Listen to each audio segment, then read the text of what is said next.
अस्सलामुअलैकुम, welcome to GSK design studio. मैं हूं आपका मेंटर जाशिर और आज हम सीखेंगे मॉकअप बनाने से। सबसे पहले हम एक रेक्टेंगल लेंगे। रेक्टेंगल को अपने मॉकअप के अकॉर्डिंग एडजस्ट करेंगे। एडजस्ट करने के बाद हम लेयर्स के टैब में आएंगे, इसके ऊपर राइट क्लिक करेंगे, कन्वर्ट टू स्मार्ट ऑब्जेक्ट और उसके बाद कंट्रोल टी प्रेस करके हम यहाँ से डिस्टॉर्ट कर देंगे। डिस्टॉर्ट करने के बाद हम इसके जितने भी कॉर्नर्स हैं, अब जैसे इसके फॉर एग्जांपल 4 कॉर्नर्स है तो 4 के 4 कॉर्नर्स को हम यहाँ पे कॉर्नर टू कॉर्नर एडजस्ट करेंगे। एडजस्ट करने के बाद राइट क्लिक करेंगे, रैप करने के बाद हम यहाँ से इसका कर्व भी एडजस्ट करेंगे।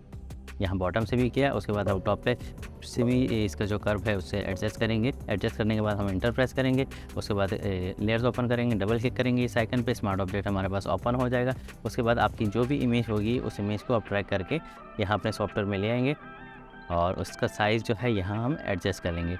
एडजस्ट करने के बाद हम कंट्रोल एस प्रेस करेंगे तो हमारा स्मार्ट ऑब्जेक्ट यहाँ बन जाएगा।